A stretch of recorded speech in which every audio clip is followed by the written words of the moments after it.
right. We got it. All right. I see myself up there. A little bit of a lag time from my video signal. Yes, North Dakota. Oof. So welcome everybody. This is pretty cool. So where are we at? Apogee or somebody just let me make sure that everybody's got me, because it's really late too, the feed on my end.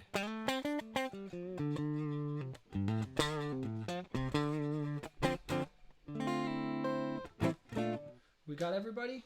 Or you guys got me? Somebody give me some love. Okay. All right. Cool. There's Robert. Hey. Good to see everybody. Good to be here with everybody. Listen, this is some crazy times. I've been wanting to do this for a bit. I work with Apogee. I started working with them because I wanted to build some educational material using their iOS devices, and I really just love the company Apogee.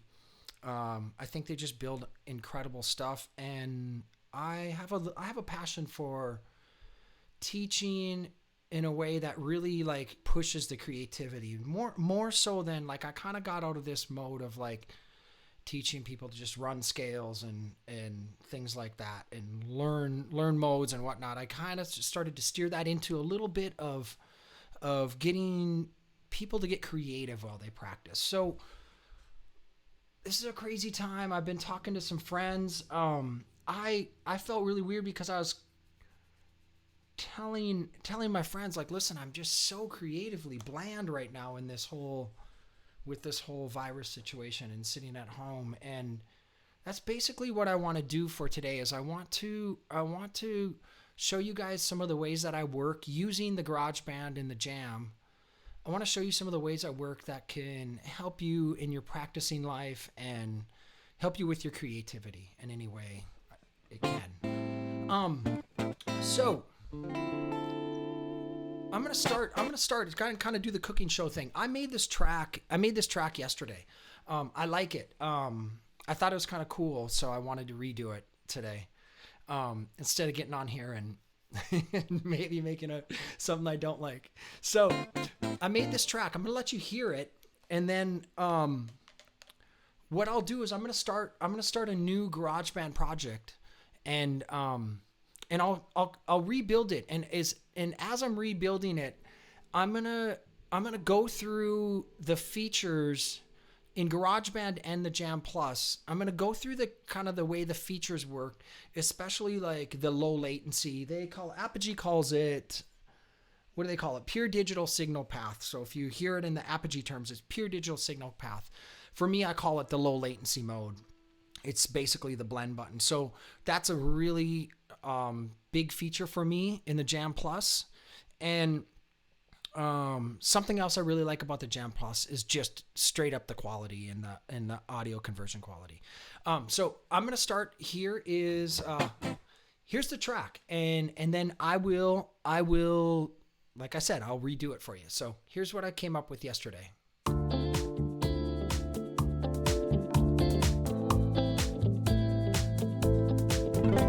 So for you guitar players out there, it's just D minor to D minor 9, C major 7 to play just the guitar. So this is what we'll be working with today. It's an A minor 7. It's to D minor to D minor 9. So really breaking that down. D minor 7 to D minor 9. It's actually like an A minor, like an A minor with a D in the bass, kind of the same, almost the same thing. A minor 7, I repeat the D minor again, and I go back to C major. So that's what I built the progression on. That's what I built the track on. And then I ended up adding, you'll see in here, I added like 4 guitars to that. I doubled the main part. I did a little popcorn line. I did some ambient things. I'll show you how to do all that. And then I added a bass and I added a Rhodes piano. So let's go back. Let's go back to GarageBand and let's start this up. I'll go through some of the setup stuff from here. So going back to my songs. Now I know you guys won't really see all of this. I'll try to explain anything I'm pressing on the screen, on the GarageBand screen. And also, before I forget, if you guys have 2 iOS devices, you can follow along. If you got GarageBand on one of your iOS devices, just go ahead and open up GarageBand and you can kind of follow along. I'll try to take it pretty slow.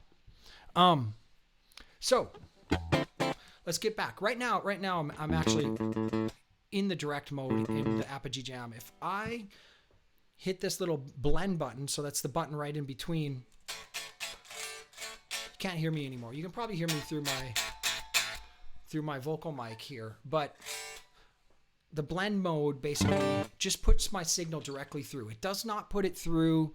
It doesn't put it through the software. It goes straight from the guitar straight into the headphones.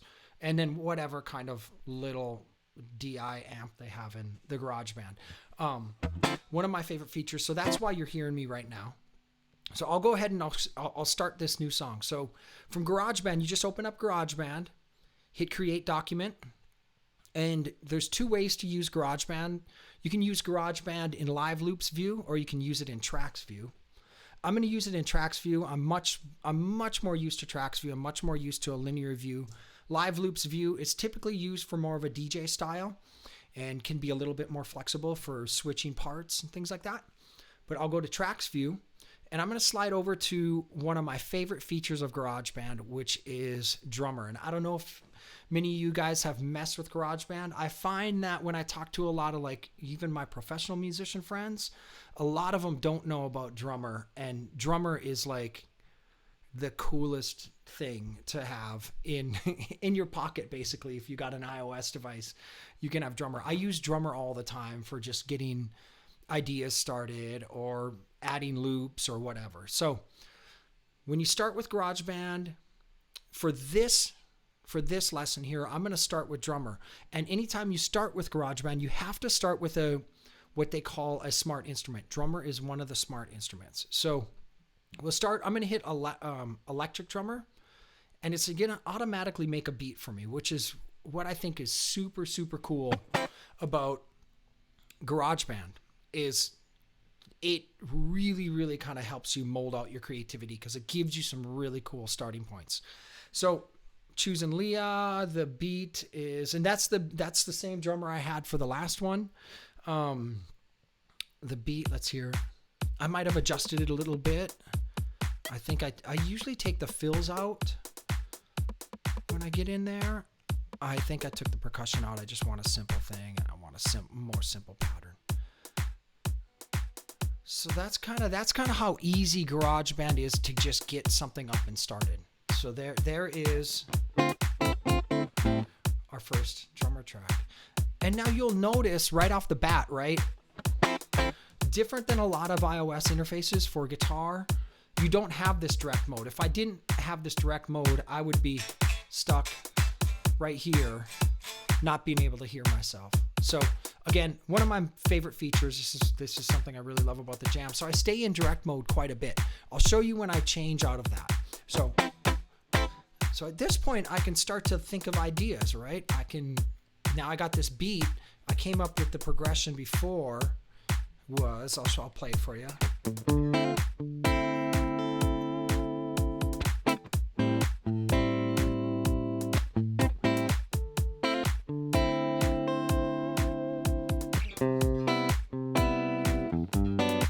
Right? So that was my progression before. But I got this mode now, so I can just start jamming on it. But maybe I'm like, cool, I'm gonna just go with that progression. So at this point, I'll start to add an amp. Can do it one of 2 ways. The easiest way to add an amp is to go to the instrument selector, the select instrument button right up here at the top next to my songs. And when you get to this point, you can just select amp, and there an amp shows up. So right now I have it's set at endless ambient, and we're actually not hearing the amp at all because one important thing in GarageBand is not selected at this point, which is monitoring. So this is where you kind of have to play the two devices to get them to work the way you want them to work, right? So if I turn on monitor, I'm on direct mode right now. So you're just hearing only my guitar. I have a compressor pedal on, but it's my guitar direct. It's that no frills, no whistles, nothing. Just the guitar direct. If I turn on monitoring, I'm going to start to hear GarageBand. And that's that ambient patch. So you're really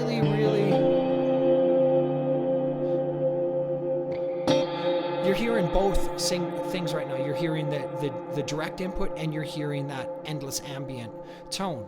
If I turn it off of direct mode right now, so now direct mode's on when you see a little white light, direct mode's off when you don't have it.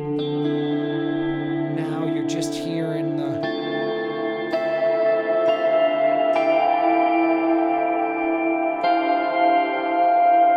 For patches like this is fine to take off the direct mode. For me, this is fine because I'm really trying to focus on like what's happening with this sound and how this sound is shaping the part. For this first part, I'm not going to use the endless ambient. I'm going to use that to add some trippy stuff later on after the main track. So I'm going to go out of there and I'm going to go into, I have some amps like done that I like.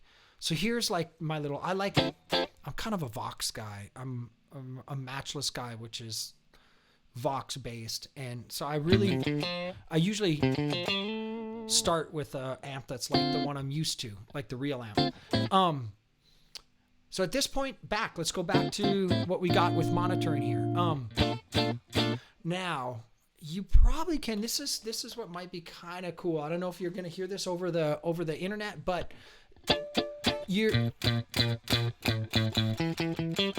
I'm not doing any direct monitoring at this point. You're hearing a little bit through my microphone, my vocal microphone right here, but we're monitoring through GarageBand, which has a little latency. So what's tricky for me when I'm playing rhythmic parts,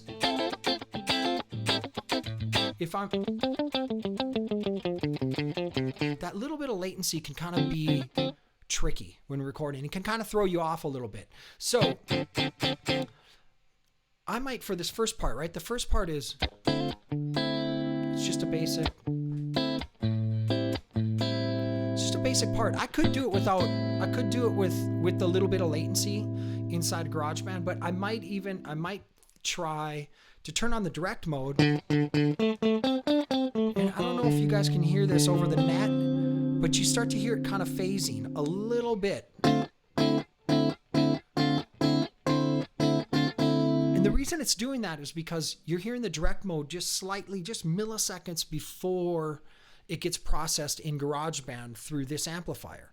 So what I'll typically do is turn off direct mode, mess around with my sounds a little bit. I might go in and go, oh, do I want to pedal? Am I for sure that is the amp that I want? You know, I'll mess with things in there. And then if I'm doing a rhythmic part, I'll get back to the direct mode. I might even go back into here and turn monitor off. And I'm just right back at my direct signal where everything's really...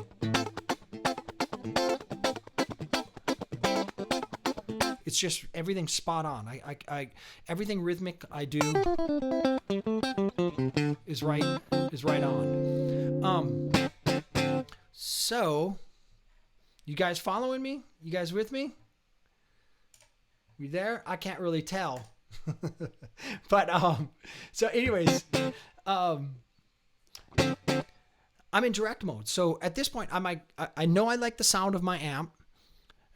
I'm going to just choose at this point to record it in direct mode, because then I know I'm perfectly on rhythm, and as long as I'm straight, like I'm playing good, I'm good to go. So I'll go ahead and put this in. So with GarageBand, what you always want to do is you always want to remember to press the return to zero button before you start recording. GarageBand will pick up the recording from wherever your cursor's at. So I always return to zero. Once you press the button, it's going to give you four counts down, and then your part will be there. So let me put this first part in.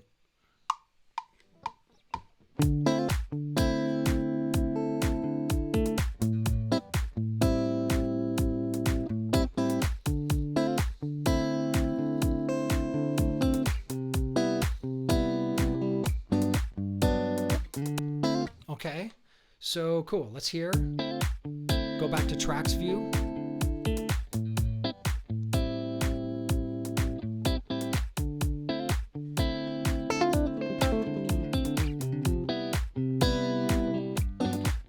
So I might be like at this point in my recording process, I might feel like that's cool. That's a cool part. I'm gonna go ahead and double it, and I'll just do a left-right recording of it. So I'll tap the amp once. That's all you got to do is tap the amp once and hit duplicate, and then you're in. I got another track ready to record. So I'm ready to double this. I'm going to pan it over. I'm going to pan them left and right. If I go into the track settings button, I can pan this new track over to the right. I can go ahead and select the old track, the first one, pan it to the left. So this one I'm going to do, it's going to go on the right side. And I will go ahead and I'll just double that part really quick. So we have a nice little kind of stereo spread of the main guitar part.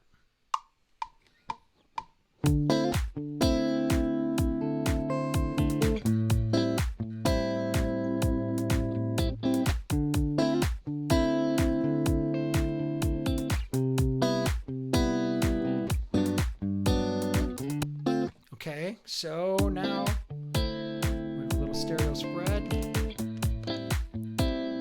They're slightly different, but that's fine.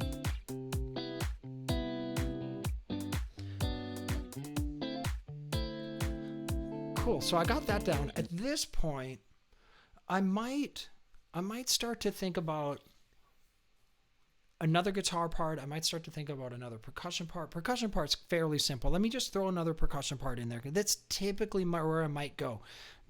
I'll try to kind of build up the track so I can subtract parts to make other sections in the song. And that's pretty common in the writer's world, in the producer's world. So I'll go in here. I will go back into the select instrument. I'm going to go back into drummer, and I will add a percussion kit. So cool, I got percussion. Let's see which one's gonna work. Let's pop percussion. Let's see what Quincy sounds like.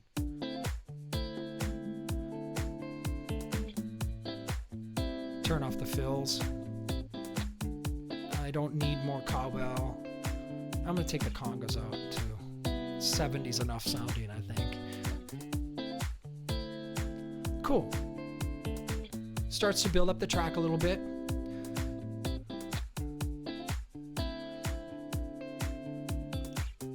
Sounds good, right?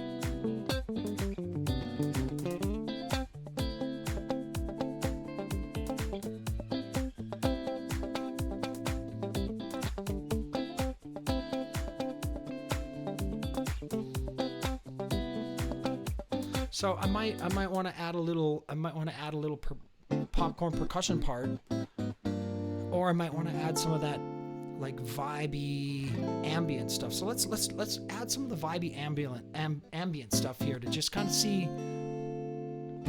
what that does to the track. So again, let's go back. Actually, I can. Doesn't matter. Select instrument. I'm going to select the amp again, and this time I'm going to go into that. I'm going to go into that endless ambient. So remember, we're not hearing myself again through the amp because I don't have monitor on. So at this point, I don't want to get my dry signal when I'm doing this. I'm going to turn off my direct mode, And I'll just go ahead and press this and start playing with what might be cool in here with some weird, sounds. I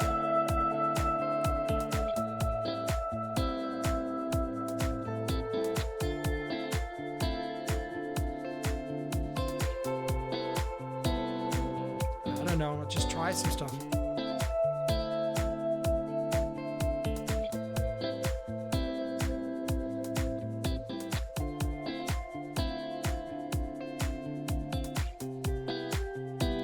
Something like that. So I'll go back and I'll record it.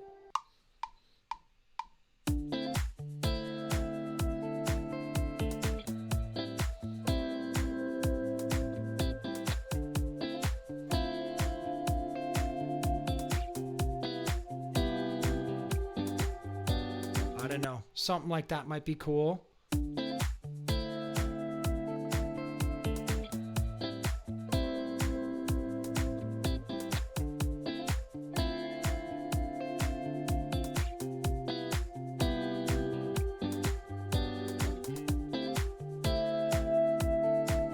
Right?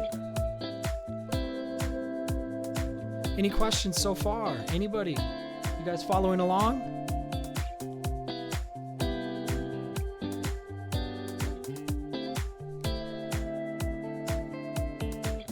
So just to kind of go back over what I did, right? So we just went in, we added a drummer. This was the default drummer that came up when I added electronic drummer from GarageBand. I took off the percussion, I took off the fills, I changed a little bit of the pattern, so it's basically a much simpler pattern. We did 2 guitar parts. We panned those 2 guitar parts left and right so we can get a nice little stereo sound out of them. We added a percussion kit from drummer. And then we added this endless ambient guitar, which is just kind of adding like some of that trippy, weird, ethereal stuff in the background. I kind of like that stuff in tracks. So at this point I might think, what could I do? Maybe what could I add for a bass? So let's get into a bass. So now we got our track. Let me get back on my DI here. And let's add a bass. So we can go back in here. We can just go into the select instruments and let's add a smart bass. And we're back into the smart instruments on GarageBand. So again, GarageBand has these really great smart instruments that do a lot of the work for you. And I find the smart instruments to be incredible for practice tools and incredible for just getting you started on some creative things. So I will, at this point, go into autoplay. And remember I told you that the progression was D minor 7 to D minor 9. A minor 7, back to D minor 7, D minor 9, C major 7 to G major 7. So all of that is in the key of C, except for the G major 7. Luckily with the bass, I know because I did this autoplay pattern many times before. Luckily with the bass on autoplay 1, it kind of just does a really basic kind of line. And that's all I really want for this. I want just something kind of grabbing the low end for me. So if the smart instruments work, they have these chord strips in GarageBand. And if you tap on a chord strip, so our first chord is D minor, right? So that's just going to play. It's just going to play D. Next one will be A minor. Back to D minor. We want to go to C. And then to G, back to D minor. And that's how simple GarageBand is. This is what I really, really love about GarageBand, is just the simplicity of just getting something creatively down that sounds really good right off the bat. So I'm going to go ahead and put the bass line in. So how I will do that is I will just tap the chord strips right as they come along. Being it is a computer and being that it is playing an autoplay pattern, you have to kind of anticipate it just a slight amount. So the computer has to know that, oh yeah, we're coming up to an A minor chord. So you'll maybe see that, I don't know, with the delay and the internet stuff, but let me put the pattern in, you'll see how I do it. So I'm gonna hit D minor, A minor, D minor, C to G. And I'm going to just put the bass line in over what I just did.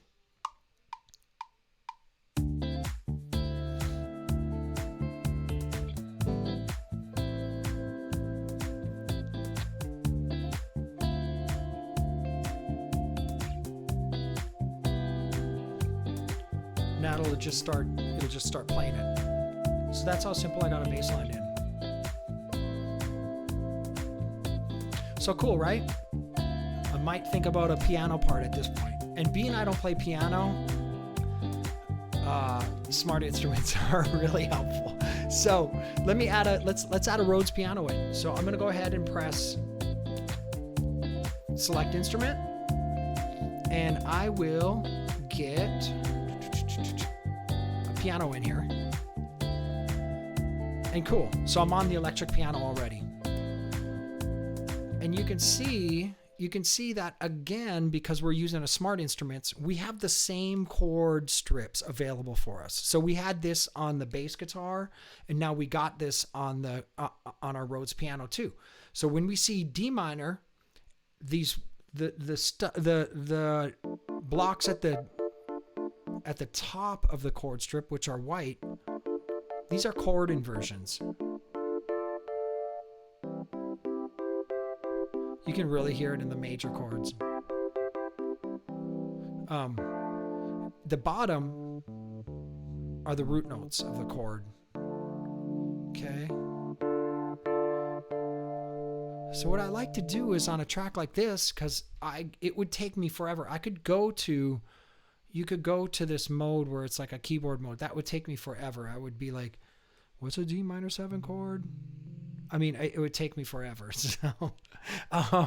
So this is a lot easier for me. Thank you, GarageBand. So I will usually put on sustain, and then I can sustain that chord. So now remember, let's go back. We need to play this chord progression. D minor 7, A minor 7, D minor 7, going to C major 7 to G major 7. Remember that G major 7 is not in the C major scale. But the Rhodes is just playing, it's okay because it's not playing any seventh. It's just playing a root third and a fifth. So it's fine. We don't have to change anything on the chord strips.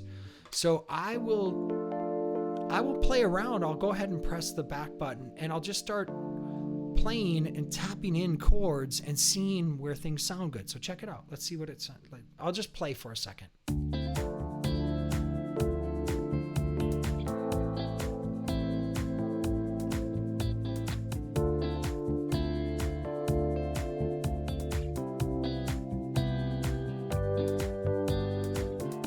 So it's kind of cool, right? Check it out. I'll put that in really quick.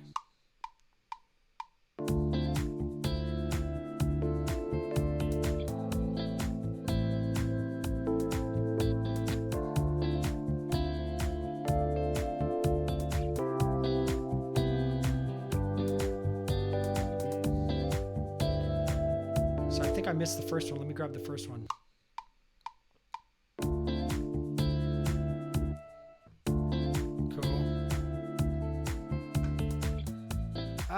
Let me do it over. 1 second. Missed that first chord. So let me try it one more time.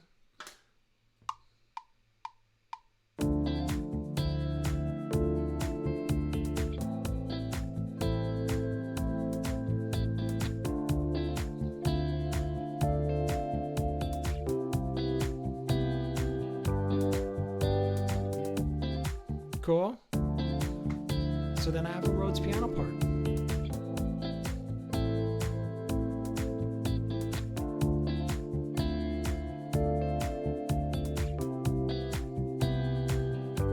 So, right, how long have we been going? 32 minutes, and I talked, and we got a track. Although I made up the riff before, but you can kind of see how easy it is to get something going really quick. Now, what I'll typically do with a part like this, so a lot of people might, and I got a lot of questions beforehand on like, what do I do to get my gig, or how did I get my gigs, or how do I play the sessions I play, or whatever. it's rhythm. It's totally rhythm and pocket. I would say. I mean, I'm not the guy with like the crazy chops. I got good chops, but like not like even close to what some of these people do. So I will typically really focus on rhythm. That said, at this point, I would go back to getting an amp in and I would start working on like rhythm stuff. So this would be a lot of what my practice was. I don't know why I did that. I could have done that easier, but I'll get back to an amp, right? And as for my rhythm stuff, let me go back to, I'll just go back to the Vox that I've set up. Literally that's pretty much like the default Vox. It's just, I think the default Vox is kind of bright. So I tamed it down just a little bit for myself. So I have monitoring off. I'm going to keep monitoring off for this part of my practice because I want to really focus on my rhythm, right? And I want to focus on my tone too. It's not just about like, playing parts on records and things like that. It's not just that rhythm. It's about how you pick it, how you feel it, how natural it feels. Where's that magical moment that happens? Like that's where it comes down to in recording. Like it's listen, especially nowadays, like we can fix anything. We can nudge notes. We can make singers sound amazing. We can make musicians sound amazing. We can make drummers with no timing have timing, but what you can't do is really what you can't capture on tape except from the heart is that really good feel. So that's what I spend a lot of time on. So that said, at this point, so I will at this point just work on rhythm stuff. It might be some straight kind of picking things. It might be some popcorn things. So maybe, let me see, get my volume up a little bit more.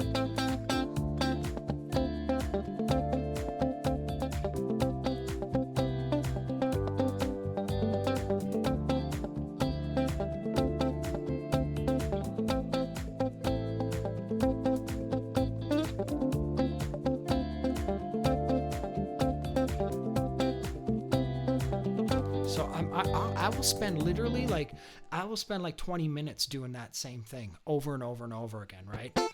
So I might put it down. Let me try to put down a really simple part.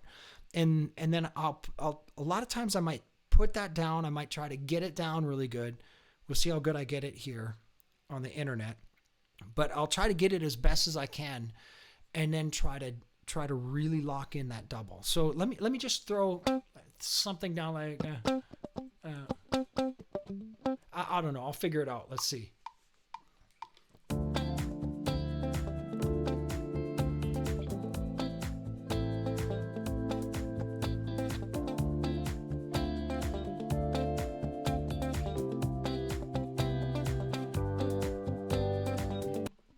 Something like that. Let's hear what that is.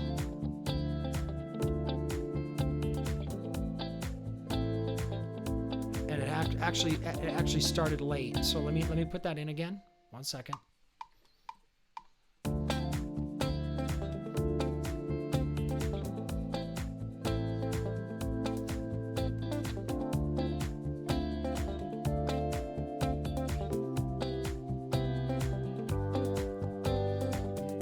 Cool. So let's see.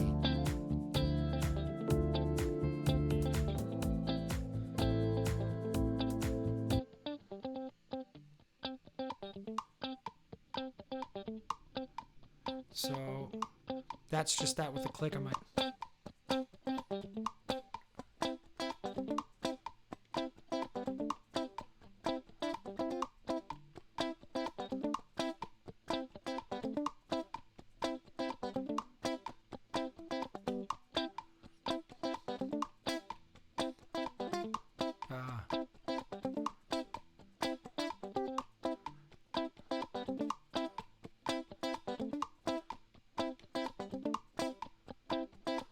You know, I'll literally work with something like that. I'll make sure that I have the parts a little bit more defined. I'm just kind of throwing them in there right now, but I'll make sure I have them a little bit more defined, and literally put that on. Maybe put that on with Leah, with the drummer.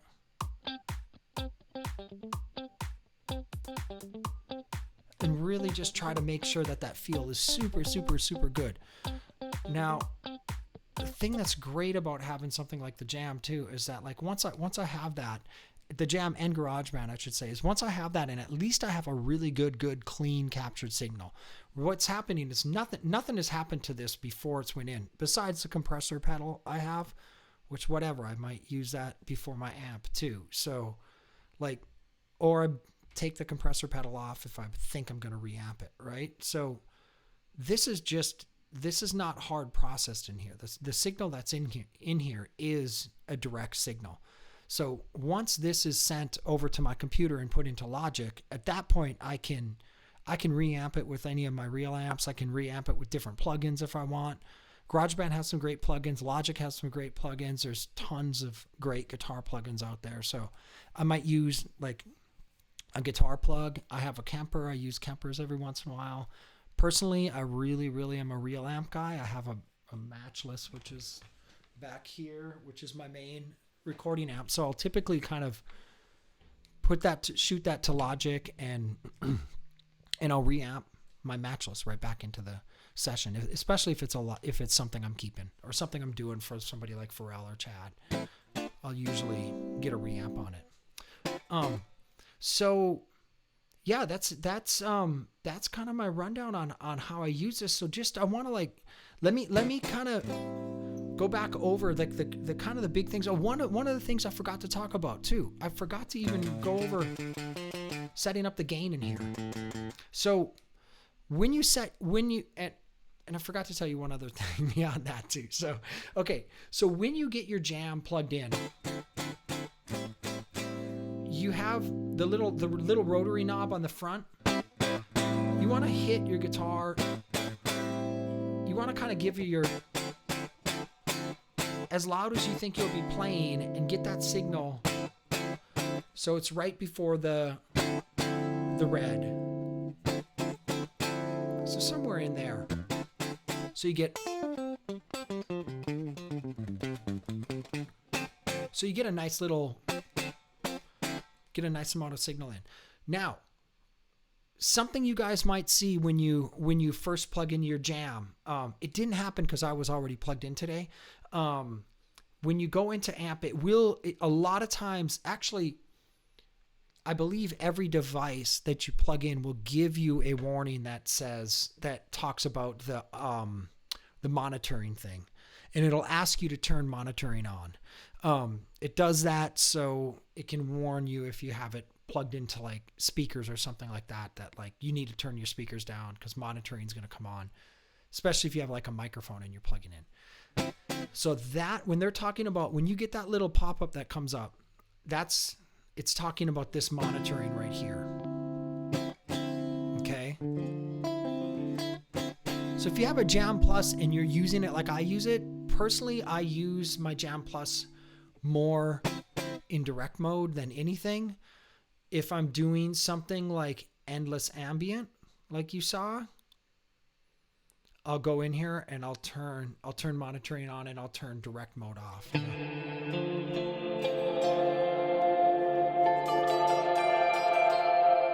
Just so at that point, I'm playing with the effect, I'm going hand in hand. So whether there's a little latency there or not, I'm not so worried about it at that point. So that's on the monitoring stuff. And let me see.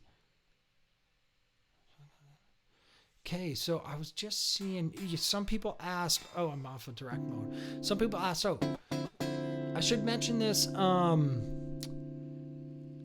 So Apogee is having a 50% off sale on these right now. So I think Apogee's popping in this feed. So Apogee, if you can put a link in there for them to check it out. And yeah, that's kind of all I got for today. This is basically what I wanted to talk to you guys about. This is what I wanted to show you. I hope this helps you guys like build up some of your creative tools. Like for me, these two things is, man, when I was on the road, this was a savior for me, because this was all of my practice tools on the road. This fits in my pocket. I could just plug it in my phone.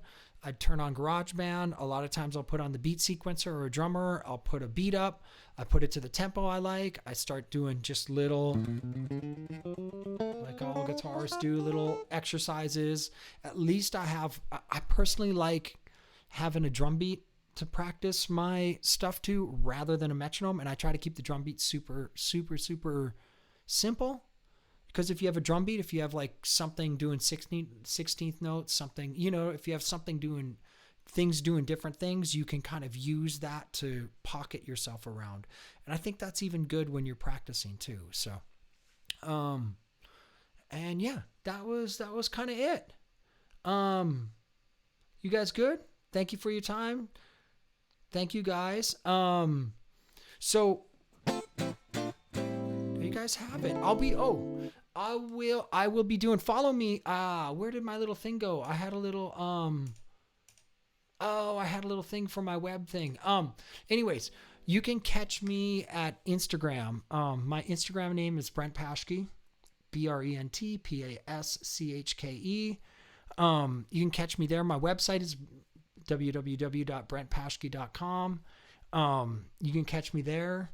But Instagram is the best place. You can direct message me. I hope to be doing some more of this. I think it's really important for us artists to stay creative in this time. Like I said, this is crazy. This is crazy stuff. And we need to, as artists, we need to stay creative, and we always, outside of this even, we always got to be learning. We got to be like everyday learners. We got to be eternal learners. And, we have so much cool stuff, and that's why I love sharing this stuff. I love to share this kind of knowledge with beginning guitarists, with beginning musicians in general. I think the kind of tools, I talk to my buddy Kiko a lot about this, the kind of tools that like we have now that we didn't have when I was, was in 1990 in music school. We had these like clanky kind of rhythm machines and stuff. And they're cool, but it's nothing like this, it's nothing like this, which can act as a practicing tool, but can also act as a creative tool. Because if you're practicing this, like now, like, cool, this is a cool riff. I can sit and blaze over it and practice scales and whatnot, right?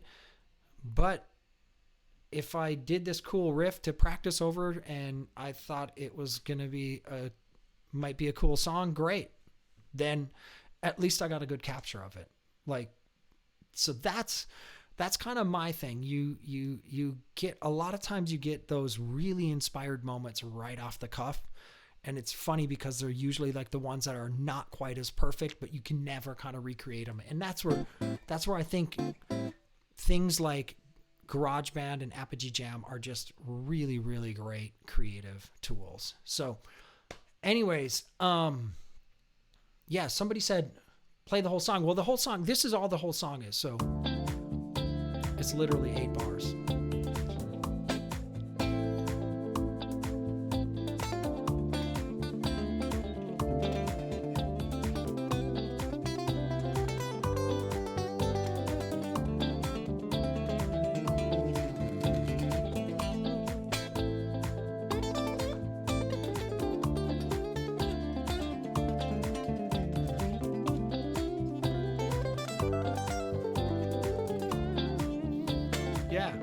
There you are. Thanks, guys. So follow me. I'm gonna do some more of these. I'm talking to Apogee about maybe doing some more. I'm gonna do some more just on my own.